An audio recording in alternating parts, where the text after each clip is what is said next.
Hello সবাই, স্বাদ স্বর্গের এক নতুন পর্বে আজ আমি এসেছি একদম স্পেশাল তালের পায়েসের রেসিপি নিয়ে, যেটা খেতে অমৃতের মতো লাগে। অনেকেরই তালের বড়া বা পায়েস বানালে তেতো তেতো ভাব আসে। আজকে আমার শাশুড়ি মায়ের এরকম হ্যাক্স দেখাবো, যেটা করলে তালের শ্বাসে কোনো তেতো ভাবই থাকবে না। এখানে আমি দুটা ফ্রেশ তাল নিয়েছি। তাল কেনার সময় এমন সুন্দর কালো রঙের তাল কিনবেন। প্রথমে এই তালের খোসা ছাড়িয়ে দেব।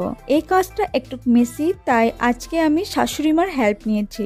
তালের খোসা অনেক সফট হয়, এইভাবে উপর থেকে টেনে টেনে বার করলেই দেখুন সব খোসা বেরিয়ে পড়বে।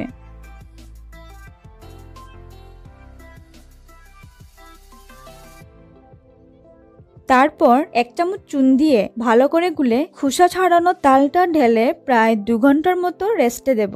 চুনের পরিমাণটা কিন্তু বেশি দিবেন না। 2 ঘন্টা পর নর্মাল ওয়াটারে তালগুলো ভালো করে ওয়াশ করে নেব। তারপর চালনি বা গ্রেটার দিয়ে তালের শ্বাসটা এইভাবে বার করে নেব।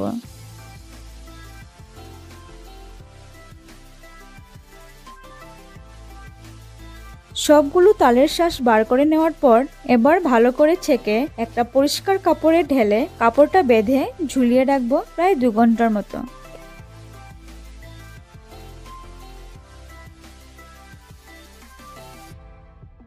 এইভাবে রাখার পরে দেখবেন সব এক্সট্রা জল পড়ে গিয়েছে আর তালের একদম তিতা ফ্লেভারটাও চলে যায়। এই হ্যাকটা কি আপনার জানা ছিল? কমেন্ট করে অবশ্যই জানাবেন। আপনারা যদি চান এই তালের শ্বাসটা জাল দিয়ে দিয়ে 4-5 দিনের মতো স্টোর করে রাখতে পারবেন।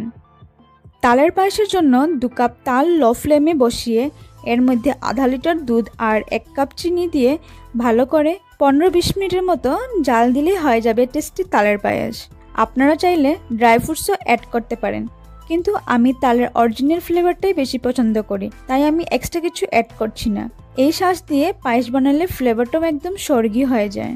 এরকম অথেন্টিক বেঙ্গলি কুকিং রেসিপি দেখার জন্য ভিডিওটা লাইক করে স্বাদ স্বর্গকে সাবস্ক্রাইব করে নেবেন।